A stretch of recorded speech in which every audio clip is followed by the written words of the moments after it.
Thanks very much, Sean, for the invite to be here. It's the first time I've been in New Zealand. I've only been to Christchurch so far, but I looked at a lot of it from the airplane yesterday, and it looks beautiful. So all I know is I'll be back. So it's definitely beckoning for a holiday. It's a great privilege to be here. I want to talk about zero suicide for people in our care. I titled it A Journey to Perfect Care. I'll talk you through that in a second, but probably the critical word there is journey. So we started this really loosely about 3 years ago, and in earnest about 2 years ago.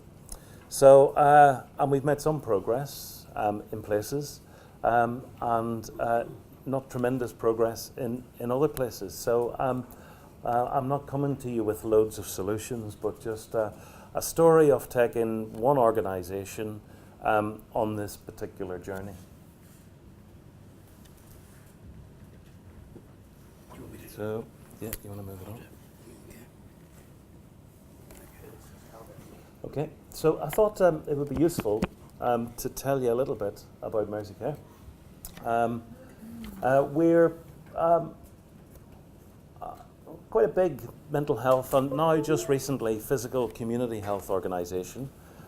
We're based in the northwest of England. We provide a whole range of inpatient and community services for mental health, everything from talking therapies through to inpatient beds. We're also quite a big forensic practice, so we have a lot of low, well, by our definition, low and medium secure facilities. We run one of England's 3 high secure mental health hospitals. So we've got a very broad and eclectic range of services. We're, for example, the largest provider of learning disability forensic services in Britain. We have 647 inpatient beds, quite a lot by mental health standards, but bear in mind that that includes our forensic beds as well. So I think in bed terms, I was talking to Sean last night, for local services, we're probably equivalent to Canterbury. We have about 500 volunteers in the trust, 60% of whom have lived experience. It's a very important feature of what we do is lived experience in almost everything we do.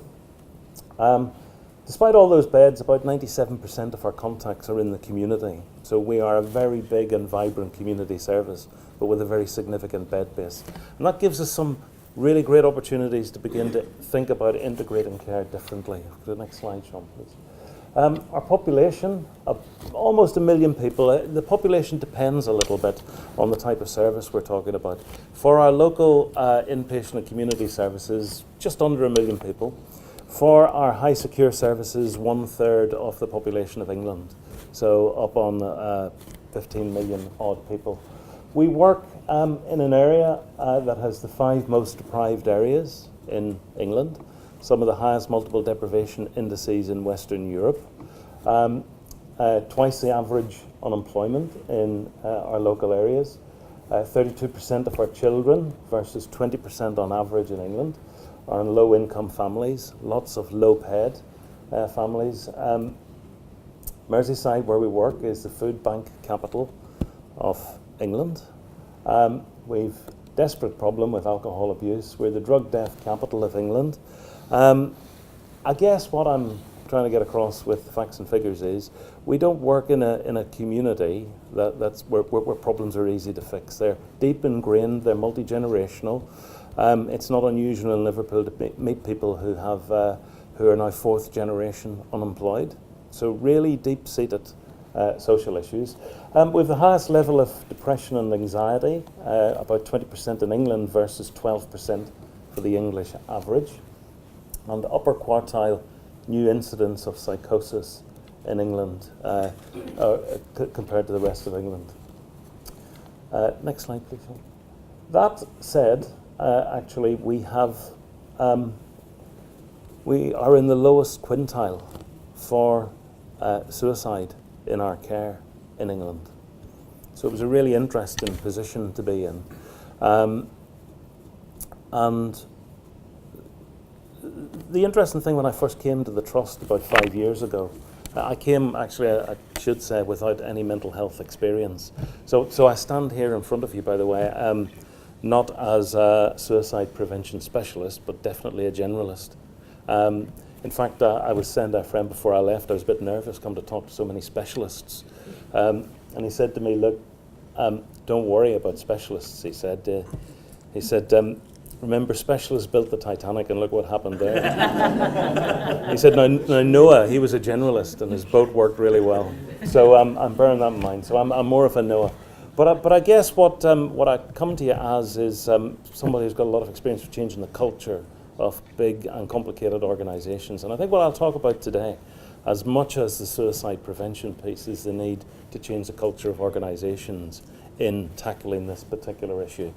And we started, when I started 5 years ago, this was really the start of our dialogue. This slide, I use it in nearly every single presentation I show to staff or anywhere, so that it becomes a core and central part of what we do. So quality without efficiency is unsustainable, and efficiency without quality is unthinkable.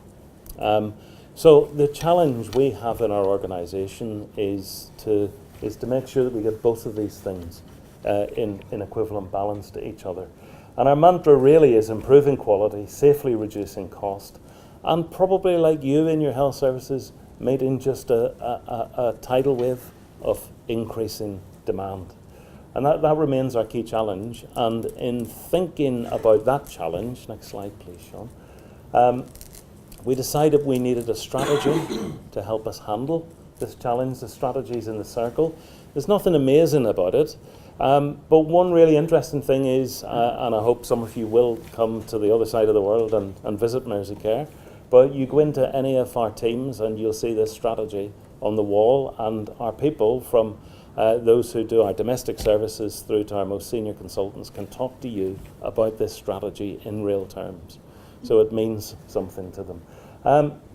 And the bit in the middle, perfect care and a just culture, was the bit we added last, because we developed the bit around the sides of around the circle first. And then I found myself thinking, well, if we implemented that, what would it feel like? What would an organization feel like that was doing all of those things? And that's when we said, well, actually it might start to feel like we had a system that felt like we were delivering perfect care, or that at least should be our aspiration.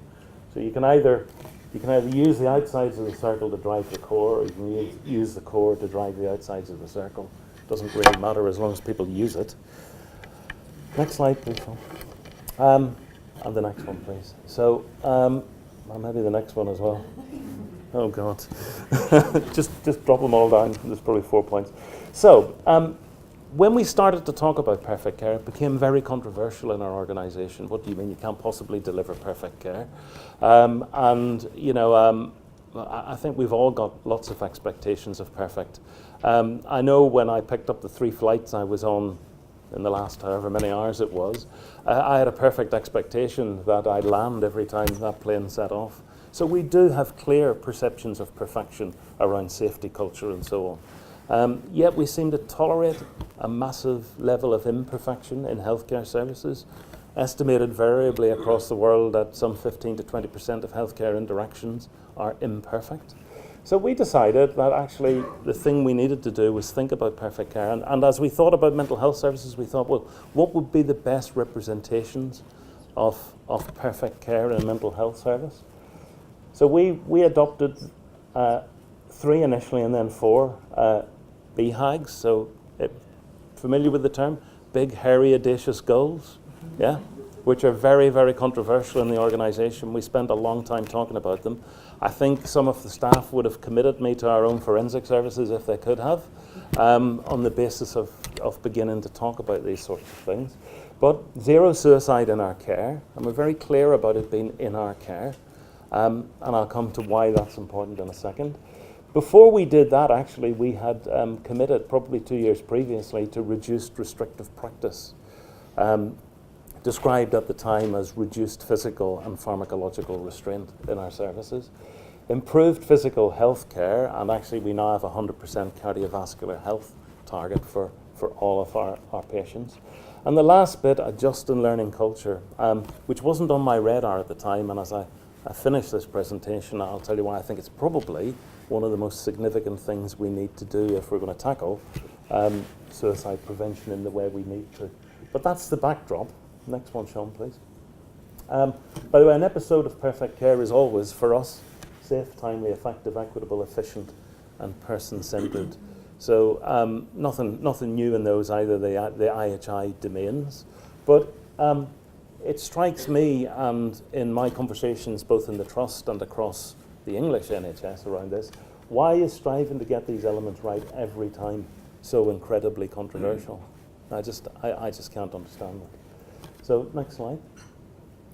So important to say then that our BHAGs are not targets. Really important right up front. This was very controversial. How could we give people targets that you can't possibly meet? They're not targets, but they are a way of getting to breakthrough thinking. And the thing I want to try and get across today is we wouldn't have done many of the things we've done over the past 2 years if we hadn't have had a BHAG, a zero-based, absolute-based approach. It has made us think differently, examine our proposition from many and definitely sometimes very, very new angles. But I think it's really important too that we don't see this just as a concept. We've spent 2 years now thinking about how to turn this into a set of practices. And I think that's really, really critical because we've seen a lot of, I think certainly in England, the suicide prevention agenda talk well about the concept but fall short in terms of delivery and practice.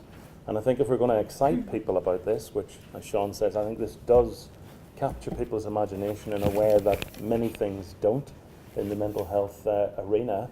But I think I certainly feel a really pressing need to develop the practices as we go. Next one, Sean.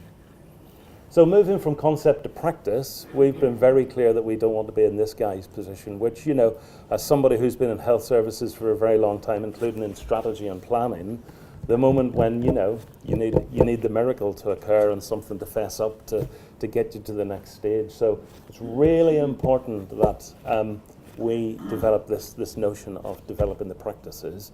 So I think it's great to be here today for that reason, and I know the way you guys are connecting all across the world is absolutely fantastic.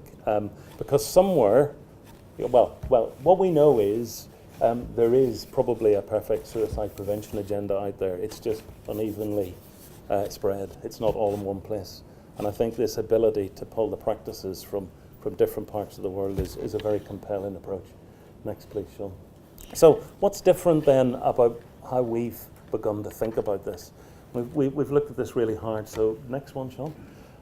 First of all, we've structured our thoughts in 3 particular ways, which will appear miraculously on the screen. The first is to think about foresight. So I've probably gone through the logic of this, zero suicide, zero restraint, but what is the service that we want to have? What are the characteristics of the service we want patients in Mersey Care to experience in the future? If I could have the next one, Sean. Second is insight. So to listen, not to necessarily just respond, but listen to understand. So the notion of co-production is something that has been a very strong feature of the work Mersey Care does. But there isn't really anything we do now without a very strong feeling of co-production. People with lived experience. And that's become a really important way to challenge clinical orthodoxy. So, you know, we've done things this way for years, and it's a huge risk if we decide to change this and so on. It's a very powerful dynamic to have that challenged by people with lived experience. It allows, in my view, us to go much further and much faster than we ever have before. Next, Sean, please. And then the last bit is oversight. This, for me, has been the last part of our puzzle, but I think it might actually be the hardest bit, but it might also be, with the one above, really significant. So leading edge openness, transparency and candor. So what is it that we do when things that we didn't want to happen in our services, we never planned for them to happen in our services? Those are catastrophic events. They're catastrophic for the people who suffer them, bereaved people, But third victims are our staff, and it's an incredibly difficult time for our staff. And being able to handle that with openness, transparency and compassion is, I believe, a very strong route to radical transformation of this agenda. So I thought... It's okay, it was well anticipated. So evidence-perfect care is working. I just wanted to show you this one slide which comes from our restraint reduction practice. The top line is trust restraints from April 16 to August 17.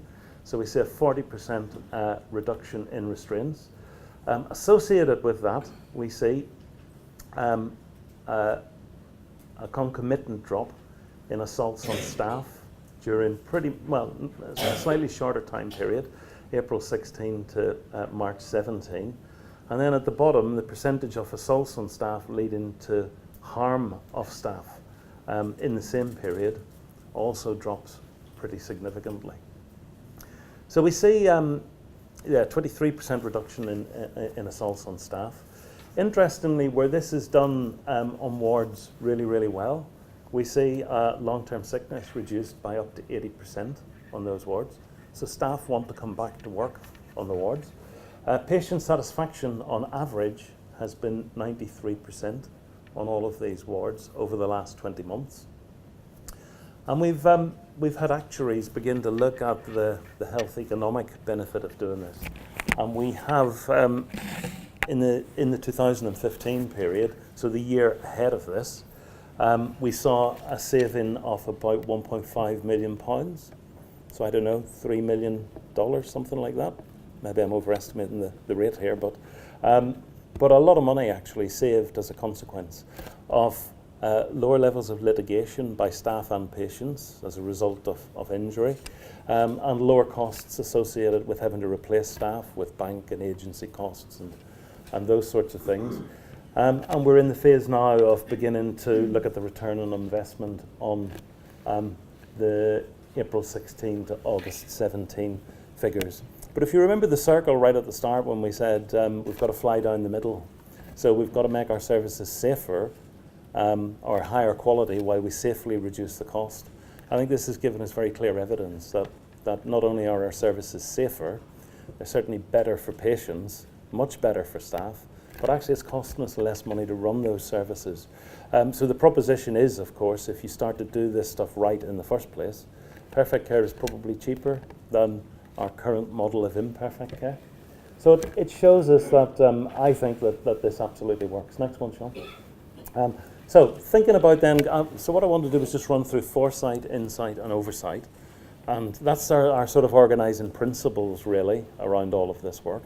And just to give you some highlights, it's not possible to talk about all of the things that are happening.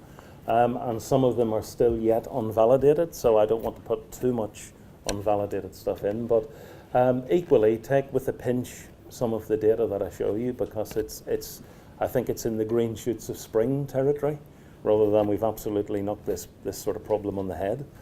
Next one, Sean. So, zero suicide in our care. We started in 2015, really with a conversation through the Henry Ford system, like many people have. And we thought actually, and we were compelled by, if the number isn't zero, what's the right number? Feels like a really good proposition. And actually, when you think about that context in physical healthcare terms, you know, we wouldn't be thinking about setting ourselves a target for central line infections in intensive care or something like that. We just say they're never events. Wrong site surgery, they're never events. You know, it's certainly in our system, that's how we operate them. So it seemed really logical to eliminate the suicide of people in our care.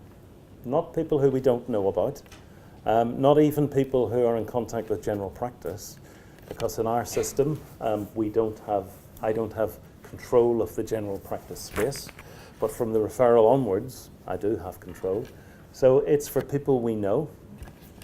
We believe suicide in our care is not only preventable, but avoidable, and it's amenable to evidence-based interventions. Those evidence-based interventions are in our control, and therefore we should be able to maximize the delivery of those. That's the sort of logic. So again, not only a concept, but how we get to a set of practices. And for me, zero suicide in our care is the ultimate expression of patient safety in a mental health service. Not everybody necessarily agrees with that, but I think in England we will see in the next few months potentially inpatient suicide move to become never events. So the equivalent of wrong side surgery, central line infection, and those sorts of big and massive issues. And I personally will welcome that and strongly advocate for it. I've talked to and dealt with too many bereaved relatives who thought when their loved one got to a mental health service that it was going to be better. And actually it wasn't better. The worst thing conceivable happened. Their loved one died in our care. And I don't think that's acceptable. Next one, Sean. So for us, really, you can break down what we've been doing in two fundamental ways. One is better processes, so better organisational performance, more reliability in the things that we do every day. And the other then is really better culture, or what we describe as organisational health. And those two things together are really core to the focus of what we're trying to do. Next one, Sean. Next one. So, on the next one, yeah. Improvement for us works across 5 domains, and probably like everybody, we started in the middle domain. So, changes in the practice we need to achieve a desired set of outcomes. And that the temptation is to spend some, or certainly in some instances, all of your time in that place. It's a really great thing to do because it's amenable, it's direct, it's probably not very threatening in a way to begin to change your processes and do good quality improvement. But for us, the 5 domains here have become the way really that we've begun to think. Starting on the right-hand side as you look at it, where are we and what do we want to achieve? So setting a very clear outcome. And there are lots of outcomes you can set, but you know, for the flagship stuff, we've set absolute outcomes. So no suicide. Accountability. What accountability do we need to make sure that core practices of reducing cost and improving outcome are delivered? We cannot operate in a system without accountability, clearly. But that's a very complex space, I have to say, and I'll touch on that when I do the just culture piece of this presentation. Then capability. What do we need to learn to produce new practice? That's a really fundamental part of what we've started to do. We do a lot of training, a lot of development with our staff, but are we really doing that training and development to make sure that we hit the outcomes on the far right of this? I mean, we probably spend millions of pounds every year doing training and development, but it's probably only been in the last couple of years we've started to align that against suicide prevention, reduction in restraint, better physical health care, and so on. And then the last bit is what changes in mindset do we need to make? So this, for me, is one of the really critical parts. This is the bit really about fundamentally changing culture, and I'll touch on this as I go. Next one, Sean. Improving pathways and process precision. So you'll see this probably as a bit of a PDSA cycle, those of you who are familiar with PDSA. So we've built our improving pathways and process precision on these 4 particular domains. There's a lot that we've developed as a result of this. So very early on we established a Safe from Suicide team. That sounds very grand. It's actually only 1 whole-time equivalent. But what it does is give us 1 person who's absolutely dedicated in the organisation to pulling everything together. Then we've got lots of other people who put some of their time into the Safe from Suicide team. And that's been a fundamental signal to the organisation that we're real and serious about this, that this isn't the chief executive and the board often one. This is absolutely a serious endeavour for the organisation. I should say we also probably spend around £1.5 million a year on our Centre for Perfect Care, which is also part of this. So it's not like there's just a single person there. But the impact this team has had is really, really significant. So the team can be rung for advice on patients who teams are really, really concerned about. But actually over time, particularly as we've developed the notion of having to have safer spaces for people to talk about what's going on in their practice. We've now had, I think the last number I heard was 5 people refer themselves to the Safe from Suicide team to say that they think their practice isn't quite good enough around suicide prevention. And that's a safe thing that they can do. I don't know who those 5 people are. I don't want to know who they are.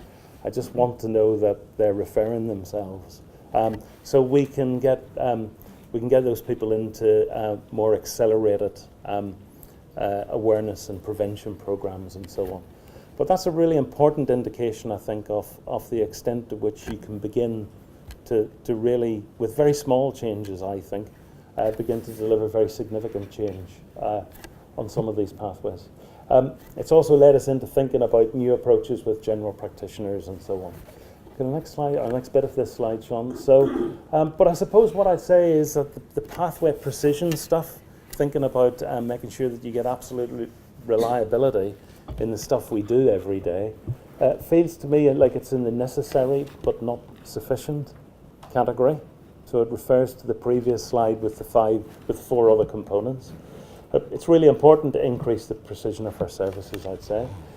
So we've got 1,000 people, certainly on our mental health side, about 4,000 staff receive quality improvement training, about 100 improvement projects ongoing at any time, lots of leadership and team development stuff going on in the organisation at any one time. But I think if that's all we were doing, I honestly think we would start to see a relatively limited return. Next slide, Sean. So just click 4 times, bring these 4 down at once. So we've developed 4 cornerstones and 10 practices for zero suicide. So nothing really without service users and partner engagement, absolutely fundamental. Built underneath that are 2 of the 10 practices. Safe and effective care and treatment, with lots of specifics there beside it. A competent workforce, really, really important to us, with 2 key elements. And then research and evaluation. So we work with Professor Lewis Appleby in Manchester and his team, and that's our research and evaluation team. So for suicide prevention and analysis in England, the most preeminent team we can get to, because I think we've got to be very, very clear as we go through this that this is exploratory territory, but we do need to see very strong evaluation at the back end. So a lot of what I'll talk about will flick in and out of these various domains. Next one, Sean, please. Driver diagram, as you'd expect. So lots of good structured performance improvement, quality improvements type stuff. You're not really meant to read that. It's there to, show that it's there. Next one, please. So one of the significant things we did was develop a zero suicide policy. This is the first, and actually I think it might be the only zero suicide policy in the NHS. It's approved by our board. I think that's really significant in that if the board says that this is something that we think and hold really dear and close to the organisation, then it's very, very hard for people not to start to think about their accountability in relation to this. Otherwise, the accountability thing, I think, is sort of loose. You can find it at the website address, and we'll always welcome your feedback. Next one, please. So then, in terms of learning in the organisation, we have 3 phases in our learning and education strategy. So 3, 2, and 1. I want to talk about the suicide awareness piece that we've done today. There's a pretty well developed level 2 component and level 3 component, but I want to talk about 1 today. If you do the next one, Sean, and the next one. Because when we started to do this, certainly in the UK, there were no agreed competency-based approach to suicide prevention, either for gatekeepers or for practitioners. So we've developed one ourselves. The evidence for training itself as an intervention is sort of equivocal. People do talk about training informs them better, But there is an interesting question about where you can see really good evidence that it changes people's behaviours fundamentally, and that it changes their attitudes, their cultural attitude fundamentally. We couldn't find too much evidence. And then we thought the training materials that are certainly available are both time-consuming and costly. So when we started this, we thought, how about we train everybody in the organisation in basic suicide awareness? That would seem like a really obvious thing to do. So 4,500 staff. But when we looked at the cost of this and looked at suicide training materials, the cost of time taking people out of and replacing their time, etc., in clinic, it was going to be cost prohibitive. It's the sort of thing in a chief executive would say, well, let's make that a pressure for next year. That's the euphemism we use. Make it a pressure for next year. Doesn't mean it's off the agenda, but we know in reality we're never going to do it. So the benefit of having a zero suicide team, or a safe from suicide team, was they said, well, let us go away and think about doing this differently. So they came back with a solution. This is one of the points I've made to Sean many times. Lots of stuff we wouldn't have done if we hadn't committed to zero. If we'd have said, well, let's do a 10% reduction, which is possibly where England's going to get to as a national target, a 10% reduction, I think we'd have said, well, put it in a cost pressure and we'll see where the numbers go and so on. But we'd actually developed a zero suicide policy. We'd advertised the fact we were going to be a zero suicide organisation. So we feel incredibly compelled to come up with solutions that we might otherwise consign to the too hard to do bracket. So if I could have the next slide. So we developed level 1 training, awareness training for all of our staff, mandatory for everyone who works in the organisation. In less than a year, we've got 80% compliance, so just over 3,750 people. For our mandatory training in England, that's really good. I mean, we can't get people to do fire training on a mandatory level at 80%. I wish we could.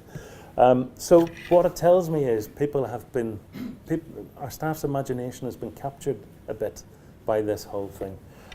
It's an e-learning package. It takes less than 45 minutes, can be done individually or as a group. We have got a new module developed, which will be a mobile device version. So it's not clunky and just a PowerPoint presentation. You can do it on your phone, your tablet. You can do it in the train. You can do it wherever. And this now takes about 15 minutes. And it's a really initially positive evaluation that it changes attitudes. So because it's easy to do, it's 45 minutes. It's now down to 15 minutes. That's why we've seen so many people engage with this.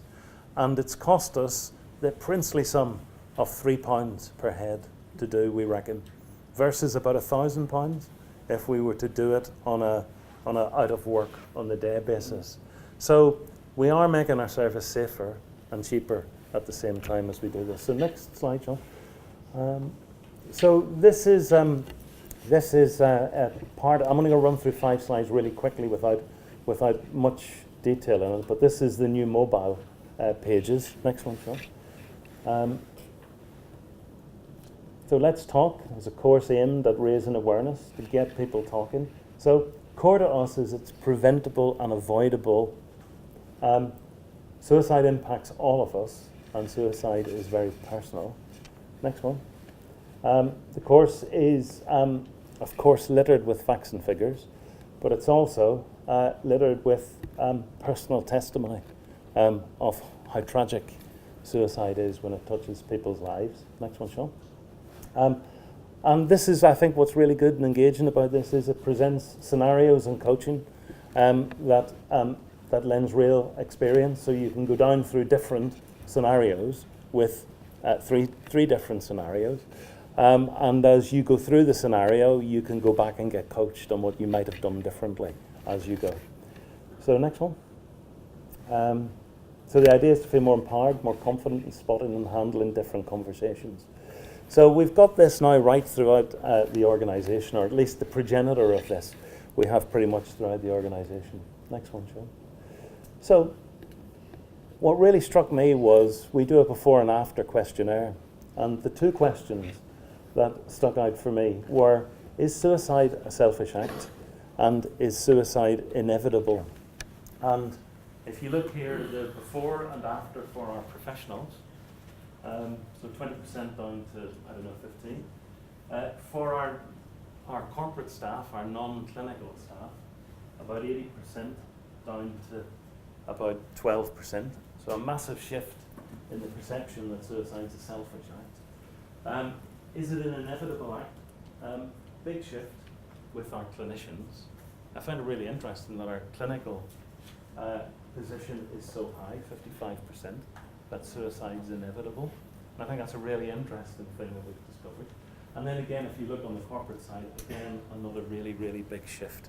So, so we've seen this right across the organisation, and for me, that tells me that we're starting to move people's mindset. Do you remember the left-hand side of the 5 domains? We're starting to shift people's mindset around the notion of a selfish act and the notion of inevitability, which of course gets us right into how we train our staff and how staff are trained in other places. Of course, this has been a long part in the UK, certainly the inevitability component, probably a long and well-held part of medical education for clinical staff. Next slide, Sean. Next one. So we will, on the 16th of November, launch the awareness training to be available from anywhere in the world. So you'd be welcome to it if you want it. As part of the Zero Suicide Alliance, which is, for the first time in England, we're starting to bring together organisations that have got a commitment to zero. So Mersey Care is the sort of, we're not a founding organisation. The Zero Suicide Alliance will not just be mental health trusts. So we have about 90 organisations, about half the mental health trusts in the country, quite a lot of organisations that commission mental health care, police authorities, fire authorities, universities, schools, local authorities, and lots of third sector organisations. So a really strong sense that outside of the mental health sector, we're actually beginning to self-assemble as a group now to tackle this in a way that's really different. And the focus of what we're trying to do will be on knowledge into action. I think we've got a mass, particularly in England, with Lewis Appleby and others' work, of evidence that tells us the things that we could be doing far, far better than we do. But still in our services, we manage to have these, you know, the Swiss cheese idea, lots of holes in your cheese, and the day that those all align is the day that that patient flies right through the middle of all of the gaps and then dies by suicide. We're aiming on this training, using the tool I've just shown you, for 1 million people to commit to complete that training in England. About 2 years ago, the Department of Health launched Dementia Friends awareness campaign to get 1 million people trained in awareness of dementia, which was a huge success. Now I think we need to do something similar in my country for suicide awareness, and we've deliberately set out to make the awareness training engaging, simple, easy and mobile-led, because we will target the millennial generation for doing this, not just because of some of their risk, but we know that we know that this will capture the imagination of that group, and it will drive change. It'll drive public attitude very, very differently. And we're at a very interesting phase in our political cycle in England, where we have more younger people than ever before engaged in the political system, in the formal political system. So, you know, unapologetically, I want to tap into that and be able to push this radically onto the political agenda. The tool that you've seen is completely driven by lived experience. So it is entirely led by people working with us who have experience of either being bereaved by suicide or not completing their own suicide.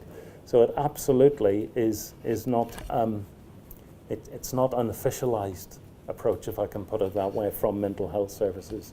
What we've done is just make sure that we support it appropriately.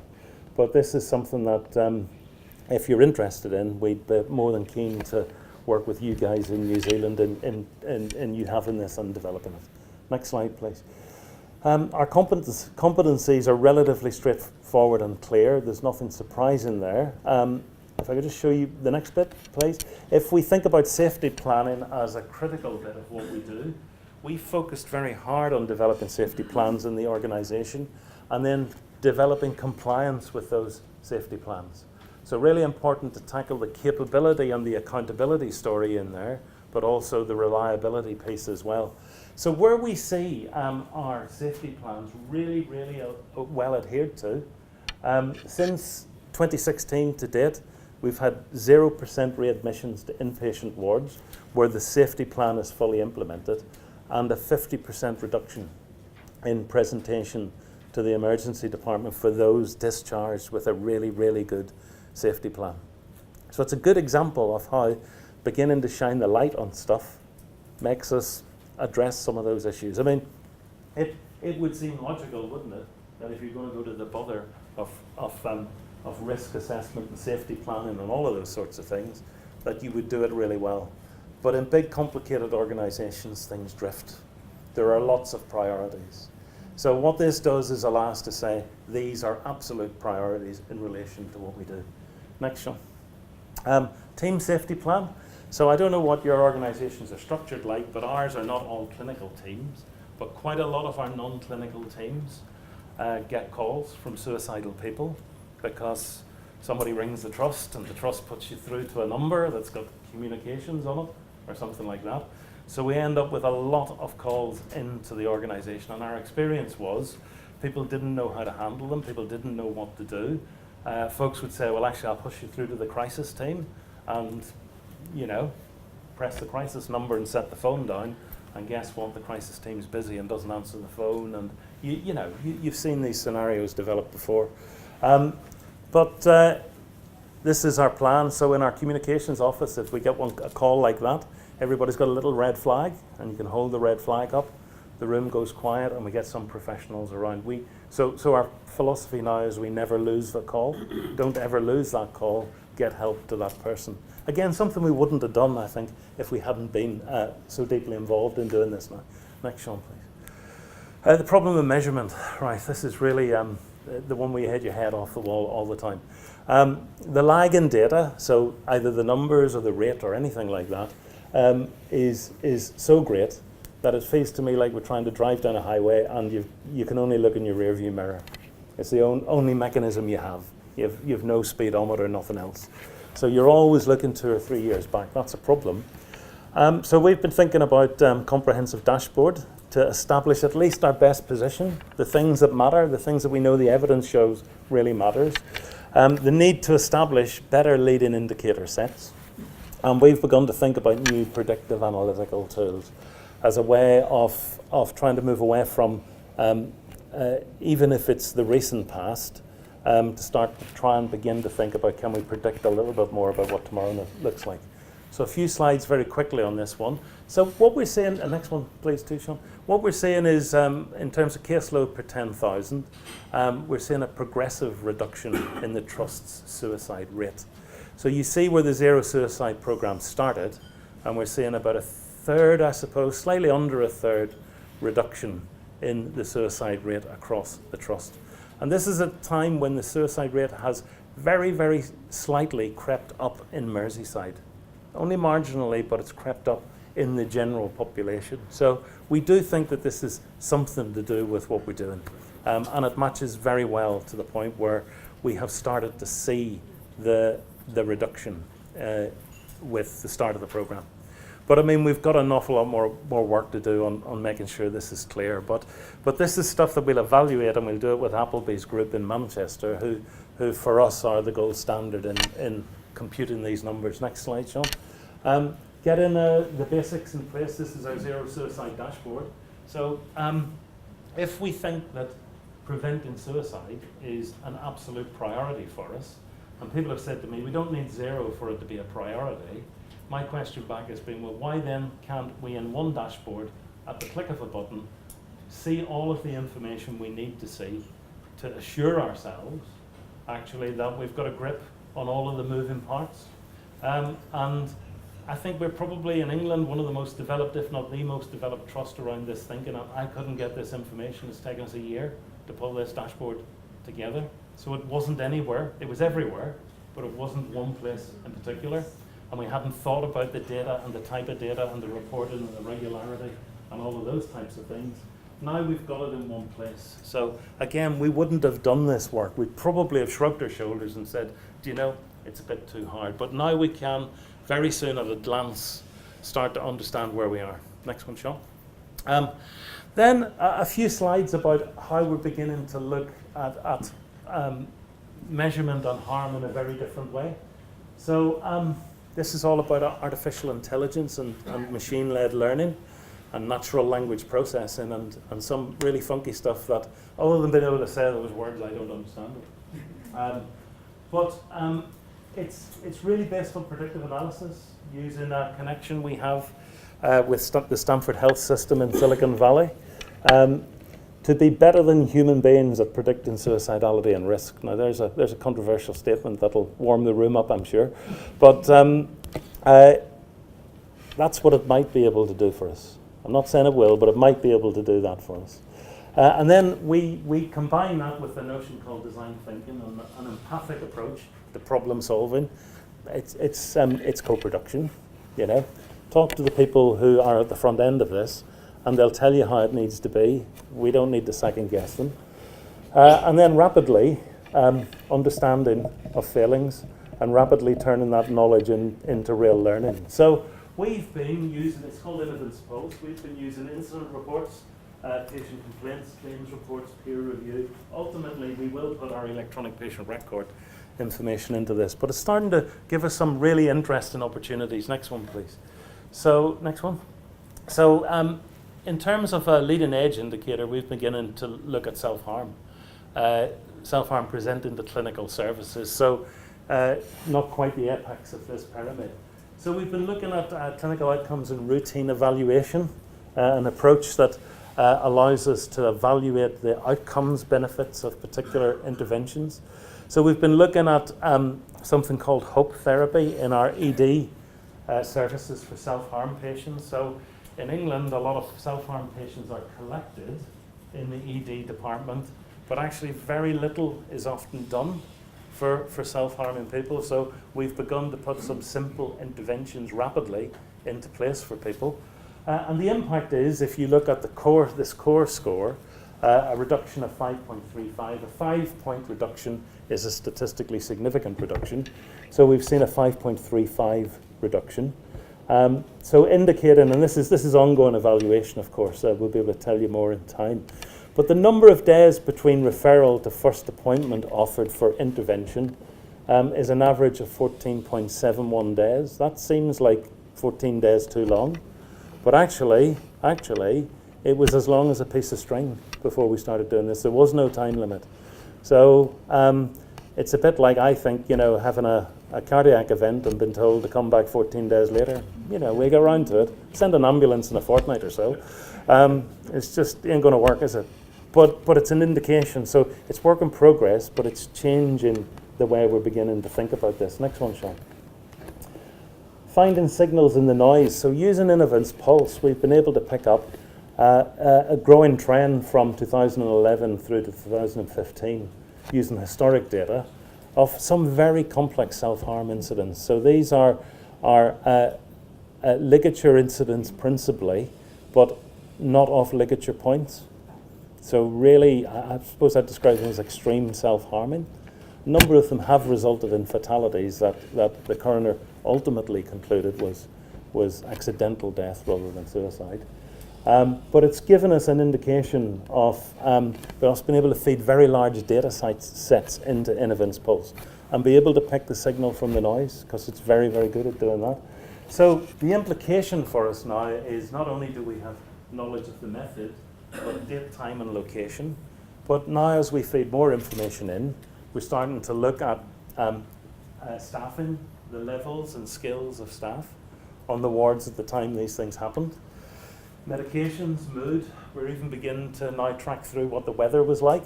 There's no limit to the number of things that we can begin to look at in relation to this. So that ultimately, we will be able to get very precise, I think, about predicting date, time, location, circumstances, all of those types of things. And again, how we can begin to close the loop on these things. And I don't think this is the sort of stuff that one can easily do, unless you've got some pretty sophisticated analysis behind it. Next one, Sean. And this is the impact. So from 2015 onwards, we've started now to look at intervention on the self-harm projects on wards. So we're seeing a 43% reduction in the incidence of this very complicated and really very, very worrying type of self-harm. So again, and this is on particular wards where we've observed this problem, but we'll roll this out across the organisation now, starting in March. So an indication of how thinking about this in a different way using artificial intelligence is a really interesting proposition. There's a couple more slides maybe that. This is a risk of crisis algorithm. So looking at an algorithm to predict crisis, a high risk of crisis, and going back through clinical notes and working out what our clinicians thought the risk of crisis was. So a very good concordance between what the clinician thought and what the algorithm predicts. So it's an opportunity for us not now to use the machines to predict a high risk of crisis, but to use the machines to smooth the algorithm so that we'll be able to look at medium and low risk of crisis. Because that's, of course, some of the places where we do see people act upon suicidal ideation. But the idea is to get more information into a sort of predictable format than before. So for insight, creating the future we want through co-production, next one. We think it's about this. Health services have been brilliant at this. And actually, patients want that. So it's really beginning to think about the move away from, describing things to the nth degree and doing the stuff that matters. Next slide. So for us, design thinking sits here. The desirability, the human space, the technology space, the business space, is it viable, can we afford to do it, and so on. But the crossover between these things is our innovation space. And that's where we've tried to focus very, very hard on drawing out some of the opportunities. Next slide. And one of the things that it's done for us is to have us develop something called the Life Rooms. It's based on the recovery idea, the recovery college idea. Is that something that's familiar here? So the idea that we have a relationship between people and their health services where it is adult-child. We send you a letter, you come to see us on a particular date. Doesn't matter whether you're sick or not, you're going to come and see us. You might be in the depths of depression, but we send you a letter, there you go. And then we call you DNA, did not attend. If you're not well enough. I mean, it's ludicrous. So this is based on an adult-to-adult relationship. It's not outpatient appointments. We run courses, and people book into those courses, and they develop their own skills at their pace in a way that is very much adult to adult. So in our Life Rooms, we do everything from anxiety and depression management, confidence building, stand-up comedy courses. That's a really popular way for people to, and actually we've got 2 people now who earn a living as stand-up comics. So Sean, yeah, there's hope. There's always hope. Through to how to live on £5 and a slow cooker, and it doesn't really matter what we do there. The point is there are 50 voluntary organisations and 50 general practitioners who are now, rather than people coming into acute mental health services because there's nowhere to go and a lot of inappropriateness, and we're sending them letters for appointments that they don't want to have and so on. People are coming here. So in the first year, almost 25,000 people through the first of these. It's an old library. The Life Rooms in Walton is an old library. So we run the library. When you go in there, you don't know who's a Mersey care patient and who's just using the library. It's a fantastic way to break down stigma. But it's about 25% cheaper than running a traditional health service, and we think a lot more satisfactory for people. We will push a lot of our awareness and prevention approaches through this type of model. Next slide, please. So real life support. Next one. Next one, I'll just push on a bit, but this is a little bit about what we call a suicide prevention app. Now, I've put app in inverted commas there because the app is the shop window. The app isn't the thing that really matters. So if I go to the next one, the app will use predictive analytics. So patients will download and configure the app. They will start to journal using the app. And the machine learning will be able to think about an initial risk score will be calculated, and then we look at risk scores as it moves on. So we've got permission from many of the social media companies to work with patients' permission to look at their social media. We're going to encourage friends and relatives to journal as well and to have access to those journal comments with patients' permission. We've got some mood scoring stuff in there, but the idea will be when we pass through a particular risk threshold, a bit like a blue light event, we will send services to the patient at that particular risk point. And of course the risk point will not be the point of suicide or attempted suicide. It should be well before that. So this isn't what we call vaporware. When we think we're making things up in our trust, we call it vaporware versus reality. This is due to go into clinical trial sometime next month in the trust. So a real example of, sitting behind the app is Innovance Pulse, is the artificial intelligence machine learning, based on natural language processing. So it will look at the words, not really the numbers, and it will learn over time the sorts of terms, phrases, ways that people say things, etc. Next slide, please. So finally, oversight. Creating the future we want by learning through transparency. Next one. So it's the iceberg thing, probably something very familiar to you, but many organizations spend all of the time looking at the bit of the iceberg that's above the water. To go back to my Titanic analogy, it's the bit below the water that usually tends to do the damage in maritime terms. And I think in organizational terms as well, the bit below the water is the bit that is very, very easy to resist the temptation to tackle these issues, because they're deep and difficult and complicated and often intractable. And I know as a chief executive of an organization, it's much easier to ignore them, quite honestly. It is easier, but it's really important that they get tackled. So perceptions, values, norms, traditions, the way we really get things done, as opposed to the way that we say we get things done. Next one, Sean. I'll do the next one, just go ahead.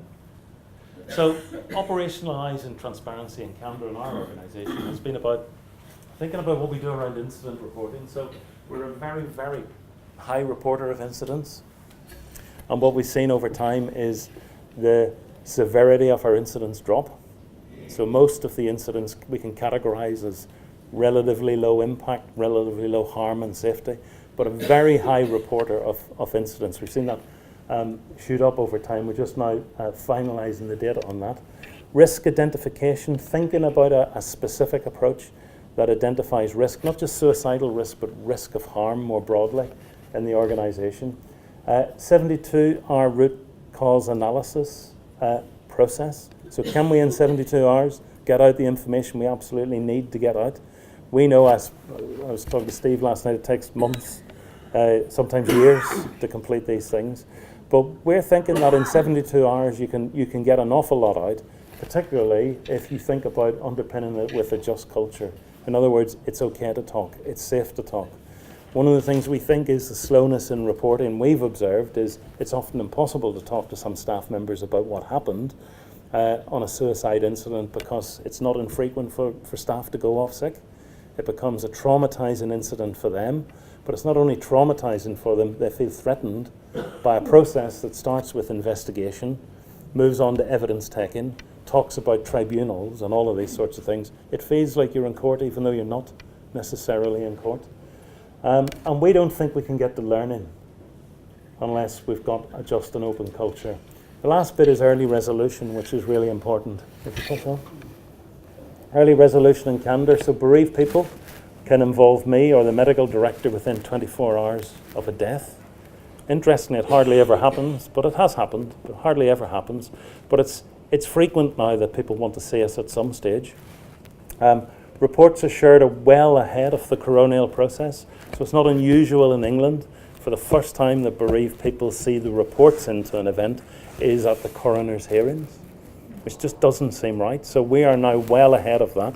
It's causing the coroner some headaches, but I think it's good headaches rather than bad headaches. An early resolution for compensation. We're very clear where it's our fault, where we clearly have been at fault as an organisation. I can confirm that I unreservedly apologise for the failings that led to. So we explicitly apologise, and we then move, if we can, to early resolution. It takes in the NHS about 8.9 years to settle a claim. 8.9 years. And we've got all the power, because I can hire a load of barristers and solicitors. Bereaved people can't do that. It's not a balanced system. 8.9 years, and we make people relive this. How much money do we spend in that 8.9 years defending ourselves?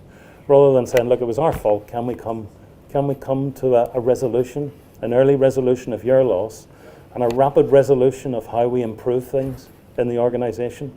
So my promise in Just Culture to staff is the money that we don't spend with the lawyers, we spend on improving staff conditions in the organisation. Next one, please. Barriers to transparency. This is work we did last year with 400 of our senior clinicians. What inhibits transparency in the organisation? Blame, shame, consequences of dismissal, at least 50% of people. 50% of those senior staff. It's perception, I think, but perception is reality. It doesn't really matter whether it's perception or true.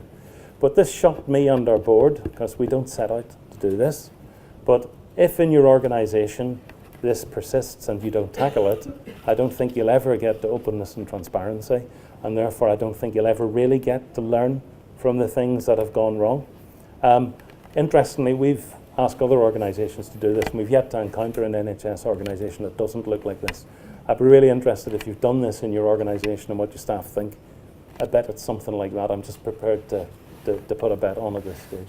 But if we don't tackle this, I think we have got a massive bit of the iceberg under the water that is just going to sink this endeavour dramatically. Next slide, Sean. Next one. So, for delivering our ambition for perfect care depends on the development of a non-punitive culture. The slide beforehand shows that people think it's a punitive culture. It just will not work if we don't move to a non-punitive culture. And that means our first response to mistakes has to be compassion. Not beating people up, but compassion. Personal responsibility and professional accountability has to drive organisational learning. So those two things are really important pivot points. It's not about blame-free, because blame-free is as bad as blame, I think. Blame-free tolerates everything without consequence. It's about accountability and learning. It's a prospective outlook rather than a retrospective bias. And if you think about that, there's an awful lot of retrospective bias in how we've gone about doing investigations and all of these sorts of things into what we do. Fundamentally for us, and this is our line for staff, it's about what and how, not who. And I can't tell you how that has changed fundamentally what we do. We do a lot of this work with an academic in Brisbane, Sydney Decker, who I think you know, and who's been impactful in helping us. Next slide, Sean. So this is a just and learning culture in action.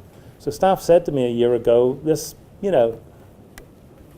smells like bull, looks like bull. We don't know if it is actually bull, you know what I mean. But the thing that would change our mind is if we saw some changes in our disciplinary culture in the organisation.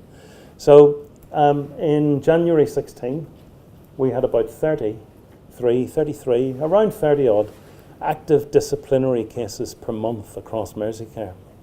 And about 5 or 6, well, probably 4 or 5 suspensions at any one time in the organisation. And using the Just Culture approach, really rethinking this quite radically, re-engineering it quite radically internally, you can see the decline. So a disciplinary culture now, where of course there are people in the disciplinary process and occasional suspensions, because that's the nature of the workspace. But it's one that feels not punitive. It's one that feels that we deliver compassion in the first instance rather than not. A good example, staff on night shift in one of our forensic wards fell asleep. He'd worked for us for 25 years, a great member of staff by all accounts. He fell asleep, he had lots of personal problems in his life, So we decided to sack him. And it was somewhere down this point where we started to look again at this. And what was very clear was people who work night shifts, our policy clearly says that you shouldn't work night shifts for protracted periods of time. This guy was working night shifts for, I don't know, 3 or 4 years. Yeah? So we'd broken our own policy, and I was going to sack him because of that. I mean, it's absurd. It's completely absurd. It's us who caused the problem, not him. You know. So that was so we reinstated him. We just said this is a stupid thing to have done, but we've got to go back and fix our policy. So we've got to get into this cycle of changing things. Last few slides now, next one. Pursuing perfect care through perfect teams. So again, to think about the cultural dynamic of this, we've started to look at all of our teams and ask for 4 things really. Values, visions, roles, accountability, systems and processes, relationships. You can begin to see the change now, even over a period of time focusing on this. I think sometimes staff don't really think this stuff is true when you start to do it, unless you talk about living in a just culture. And the just culture is, of course, the predecessor to being absolutely open to learning. So this has been a significant thing. I blame this nice result, on having developed the notion of a just culture. Next one. Next one. So this is an ugly slide, but it's our team to board transparency. So every week, the things that can't get resolved in the organisation get resolved at my own executive safety huddle on a Thursday. And anything that has become an issue during the course of the week moves right up to the board level. Board gets a report every week. Everything that is in the organisation where we've had a close miss or a real hit around some stuff that shouldn't have happened, the board's informed about it. This is a conversation that takes place up and down the organisation. We cannot place all of the accountability on these people and forget that there is an infrastructure, a corporate infrastructure, that needs to be accountable as well. So, Sean, next one. So last 2 slides. So to finish then, I think in terms of the principle, the zero decision has revolutionised what we've done. It's made us challenge ourselves, challenge our staff, think differently, behave differently, and I really recommend it to you. It's not a sprint, it's a journey. We're stumbling on our journey still. Not a target. Senior sponsorship is essential. So the person who talks most frequently about zero in the organisation is probably me. And I think that's the way it has to be if you want it to work. Side-by-side collaboration with patients is essential. And commitment to openness and transparency is a sine qua non. You may as well, in my view, not bother if you don't get into that space. Operate in the principles, relentlessly sell the vision, and build operational platforms to support it.